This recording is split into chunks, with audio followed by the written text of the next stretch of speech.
Today, we've got plenty of iPhone 16 photos to look at, as well as a big change to the design, so make sure you hit subscribe now and we'll get right into it.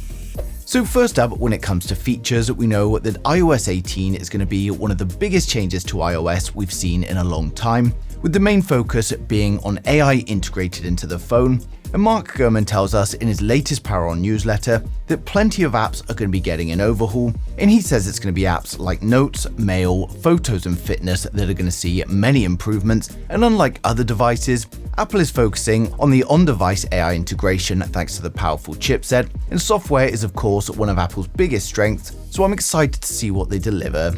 Now next up, we've got more dummy models of the whole iPhone 16 lineup, but this time they're actually finished models instead of just 3D printed ones, and they give us a good look at the whole iPhone 16 lineup.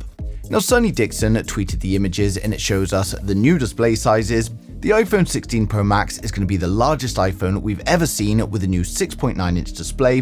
The iPhone 16 Pro gets an upgrade to 6.3 inches, but the non-Pro models are going to remain the same size as last year. Now the non-Pro models do however get a change to the camera module, with two lenses now in a vertical layout for spatial video capture, and according to a leaker on Weibo, they're going to be adopting the same color-infused back glass that we saw on last year's iPhone 15. We've also got these photos of the non-Pro iPhone 16 models that appear to be in an electronics store, and these were tweeted by Majin Buu, but unfortunately they're not real photos and they are just concept images, but they give us a good look at what we can expect from the iPhone 16, and most leakers do now seem to agree on this new design, so we can be pretty sure that this is what the iPhone 16 is going to look like. Now Majin Buu also tweeted some CAD for the iPhone 16 protective cases, and these again confirm the same design for the Pro models and the non-Pro models, and case CAD at this stage always tends to be pretty accurate. Next up, we've got a report from Economic Daily News, and they report that Apple have placed an order for a large number of capacitive touch components for use in the iPhone 16, and that all the physical buttons are going to be replaced with capacitive touch buttons and taptic engines. Now it's important to note here that we had all this information the same about the iPhone 15 series and it never happened, and the report states that it's for the iPhone 16, but most leakers are in agreement that we will have physical buttons on the iPhone 16, so I think that it may be the case that if these capacitive buttons have been ordered, they're for a future iPhone and not for the iPhone 16. Next up, we've got news of even more upgrades to the camera. We previously knew about reduced lens flare thanks to a new lens coating, and we also had the tetraprism lens coming to the iPhone 16 Pro. But there's now more rumors saying that the iPhone 16 Pro Max is going to be getting a super telephoto camera, and this means it's got a focal length of over 300mm. Now with the current telephoto being just 77, this seems like just a rumor to me at the moment, and I can't imagine that it's actually going to happen, so take this one with a grain of salt for now. But with the iPhone 16, we get plenty of upgrades in hardware along with some changes to the design, and of course we get a better display, better cameras and the latest chipset, so it's no doubt going to be a great performing phone. Now we've also had news that the iPhone 16 is going to be increasing the RAM to help support all of the new device AI, and while we don't know how much it's going to be, it's very likely to be 12 gigs of RAM.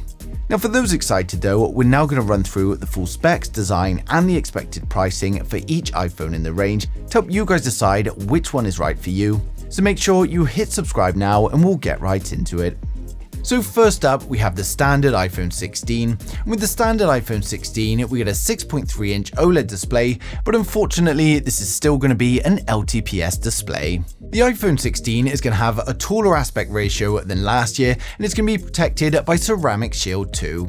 We get the new Dynamic Island, which covers up the 12-megapixel selfie camera and Face ID sensors, and then on the rear we've got a 48-megapixel primary camera and a 12-megapixel ultra-wide. It's powered by the A18 chipset, and it's likely coming with 6GB of RAM and up to 512GB of storage. It's also powered by a 3450 mAh battery with 30W fast charging, and it's going to come with advanced 5G, Bluetooth 5.3 and Wi-Fi 7. Now it will of course ship with iOS 18 and is expected to launch from around $850 in September 2024. Now next up, we've got the iPhone 16 Plus. With the iPhone 16 Plus, we get a 6.9-inch OLED display, and again, unfortunately, this is another LTPS display. It's got a taller aspect ratio than its predecessor, and is protected by Ceramic Shield 2. We get the new dynamic island, which covers up the 12-megapixel selfie cameras and Face ID sensors, and then on the rear, we've got a 48-megapixel primary camera and a 12-megapixel ultra-wide. It's powered by the A18 chipset, and it's likely going to come with a choice of 6GB of RAM and up to 512GB of storage.